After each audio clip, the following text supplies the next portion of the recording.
Petit philosophe dans le vaste monde. Une émission proposée par Bernard Ribal.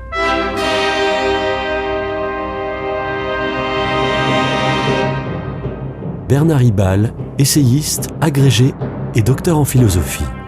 Avec un peu de recul, nous découvrons que l'imbroglio politique actuel tient surtout à la très grave augmentation de la dette publique. 1000 milliards en quelques années, qui porte cette dette à 3000 milliards, soit plus d'un an de produit intérieur brut. Ce n'est pas encore financièrement trop dramatique, car malgré tout, les appréciations des agences de notation et les taux d'intérêt restent encore acceptables en ce 6 décembre du moins. Le vrai drame humanitaire est la raison que donne l'ancien ministre des Finances, Bruno Le Maire, de ce brusque dérapage budgétaire tardivement découvert. Ce serait, dit-il, la faute des fonctionnaires du ministère qui se seraient trompés dans leurs prévisions. Alors, je corrige un peu le ministre, l'intelligence artificielle de Bercy, l'intelligence artificielle du ministère, a manqué d'intelligence, justement. Ces prévisions sont fausses.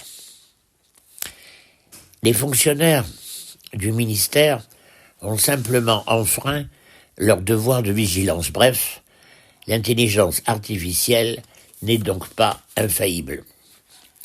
Et là, c'est tragique parce que nous lui faisons trop confiance. Cependant, ne jetons pas le bébé avec l'eau du bain. L'intelligence artificielle fait faire d'énormes progrès, par exemple, dans les diagnostics médicaux et même les thérapies. Le Monde, des 20 et 21 octobre 2024, publie des reportages édifiants sur l'intrusion de l'intelligence artificielle dans la création musicale, je dis bien dans la création musicale, et d'autre part, ça n'a rien à voir, sur les champs de bataille des guerres actuelles. Beaucoup de perspectives optimistes et pessimistes dans ces deux applications très différentes. Tout progrès, on le sait, tout progrès technique, vient combler un manque à agir de l'être humain. L'outil est venu pallier le manque à agir de nos mains, le marteau, les pinces, etc. Les machines sont venues combler le manque à agir vite, massivement et avec précision. Les ordinateurs ont pallié le manque de mémoire et de puissance de calcul. Cette fois-ci, avec l'intelligence artificielle, l'homme comble son manque à décider en connaissance de cause, précise et nombreuse. L'intelligence artificielle peut brasser quasi instantanément des milliards de données en les triant et en découvrant des analogies, des liens inattendus. Encore faut-il lui laisser la possibilité d'accès à ces milliards d'informations, d'où les data centers, et tout le monde n'en a pas, et lui fournir des algorithmes, c'est-à-dire des processus pour obtenir des résultats à partir des données.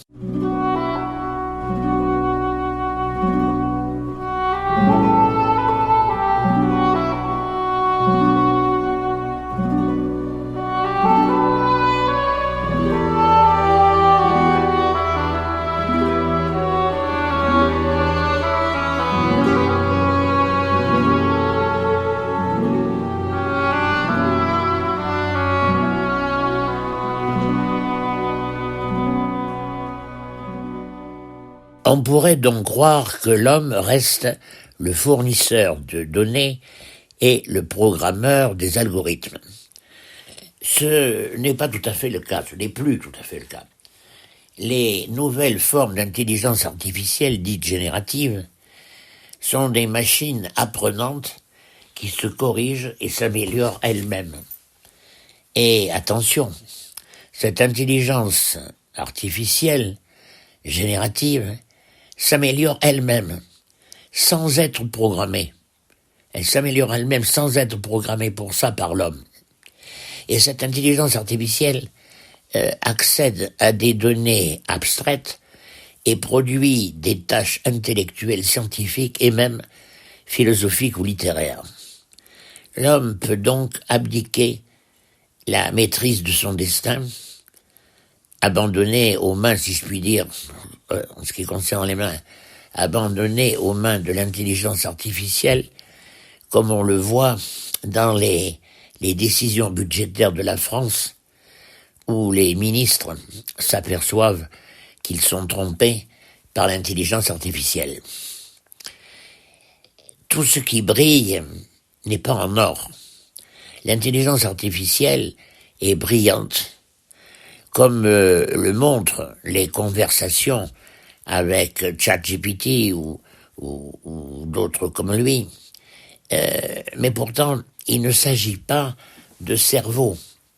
L'intelligence artificielle n'est pas faite de neurones. Elle s'en tient à convertir toutes les données en chiffres. Elle ne raisonne pas vraiment, mais pratique un peu ou un pur calcul des probabilités.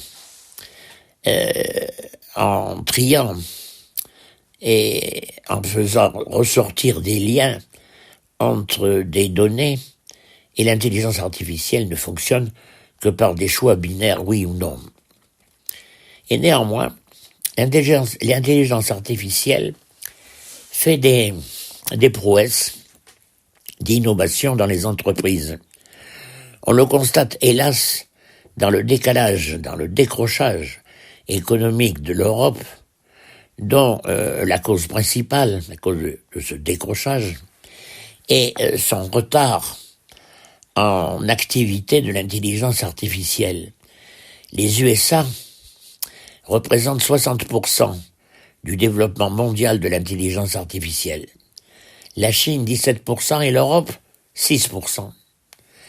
La France s'est pourtant distinguée avec la start-up Mistral et se trouve dans les premiers rangs d'une nouvelle étape de l'informatique, l'invention d'ordinateurs quantiques. Mais c'est à tort qu'on parle de dématérialisation quand on évoque l'usage du numérique. Par exemple, passer du document papier au fichier numérique est abusivement appelé une dématérialisation du document. On ne passe pas du papier au numérique comme on passe de la matière à l'esprit. Le papier est une matière, mais les puces électroniques, les semi-conducteurs ou l'électricité sont aussi des formes de matière. Quant à la physique quantique, ce n'est pas de la théologie ni de la méditation spirituelle.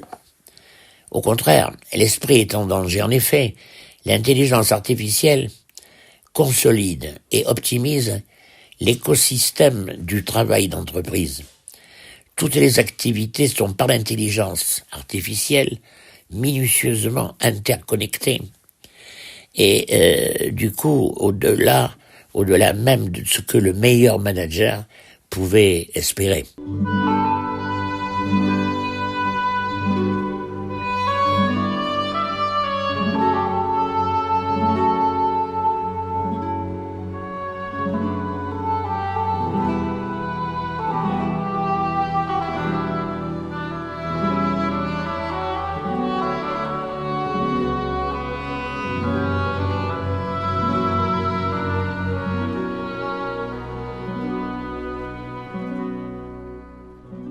Ainsi, chez Renault, on a mis au point, par l'intelligence artificielle, ce qu'on appelle la maintenance prédictive.